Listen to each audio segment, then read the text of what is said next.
least another decade in this. At least. Probably 2 or 3 decades. But this part of it is going to continue to do very well. Sure, Bitcoin over time, as it gets more users, more adopted, it won't go up as much each cycle, but there'll be plenty of others and plenty of opportunities. So what we should be doing is using this, thinking of the money you've put in as your retirement money and writing it off.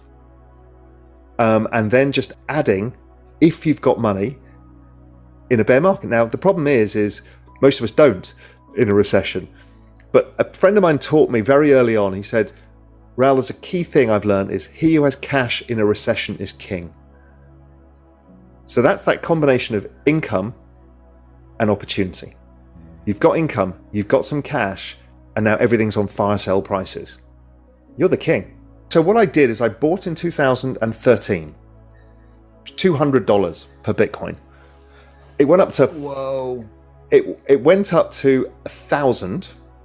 Sorry, it went up to 1,000 in 6 weeks. I was like, oh my God. But I had a long-term thesis. I wrote the first kind of macro strategy paper about the valuation of Bitcoin. I thought this could be worth $1 million. And let's assume I'm an idiot by 90%. It's still worth 100 grand. So this is the best bet I've ever seen. So I held on. And then it fell 82%. And I'm like, wow.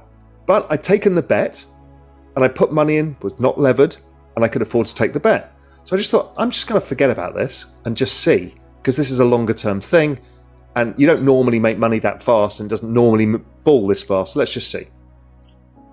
And then I kind of forgot about it, 2014. And then 2015 starts going up again.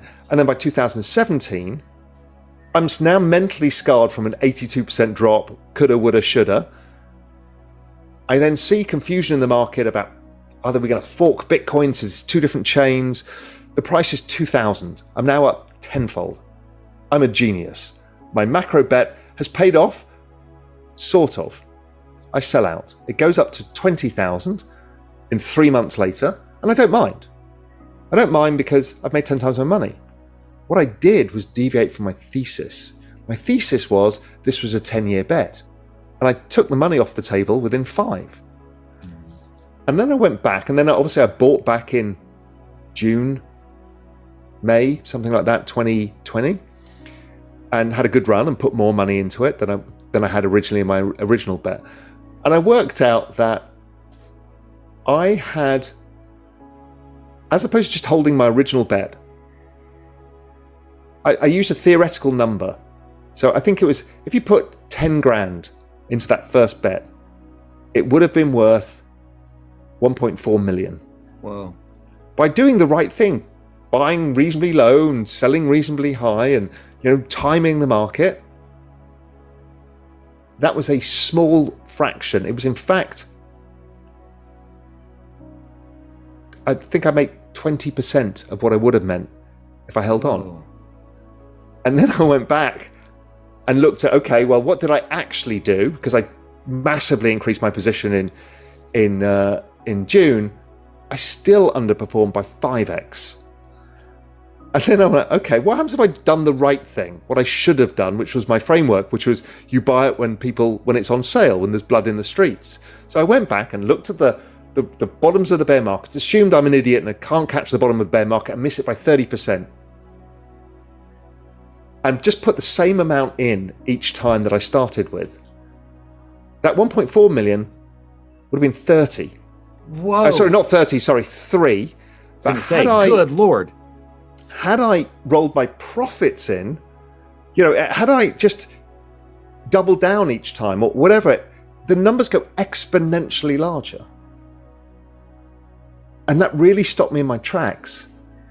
It's like, here's me doing the right thing, buying when it's in a bull market, selling when it's in a too strong a bull market, buying when it's down a bit, and I still didn't do as well as just holding it. And if you were lucky enough, like you and I, to have bought slightly earlier in the cycle, then for goodness sake, don't look at your loss of wealth from peak.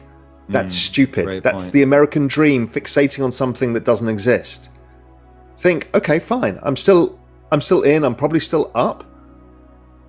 don't think, oh, my net worth's down 50%, this is the end of the world. No, that's not how it works. How it works is you need to be in it to win it. And you can't be in it to win it if you've got leverage or if you're out of the market. And so if you say to me, well, that's difficult for people, sure, then put less in. It's as simple as that. You get to the point where you can sleep at night, then you've got the right size bet. And once you have made money and it's compounded, then don't look at it from the peak to trough. So one of the tricks I've learned with myself in a slightly different thing is wine. I love wine, and good wine is expensive, but it's a lot cheaper if you buy it early, i.e. when it comes out. So I bought, and I've just taken a delivery of stuff I bought 15 years ago. Now what I do is this little mental trick, which is I write off everything I pay for wine when I buy it, because I don't see the wine for 15 years, so why do I care? Whoa. And so mentally it's gone to zero. So now I'm able to drink wine which I would never open because I haven't paid for it. I wrote it off. And it's really helpful to use mental tricks on yourself to stop yourself doing things you shouldn't be doing, which is selling at the low, buying at the high, or buying a bunch of wine and then not being able to drink it. And you actually buy it to drink it. I don't sell wine, but if I did, I would have just sold all my wine. I've never have tasted amazing wines. It's these mental tricks we have to play. And you get it. And write off the investments I've got in crypto. And then I observe the sentiment, I observe the sirens, I hear the song, but they don't affect me. Well, they obviously do affect you, but you try not to let it affect you as much. You distance yourself from price action. Because your theory is that it's going to go from here to a lot further over time. That key word is over time. And we've all of us have said, and we know it does this a lot on the way. So then, if you know that, it's a known, why the hell when it happens, do people forget? It's so funny, when Bitcoin and ETH crashed last year, fell 55% from the high, I spoke to my wife and I'm like, God, everybody's freaking out, And she's like, why, what's happened? I said, well, it's down 50%. She said, but you said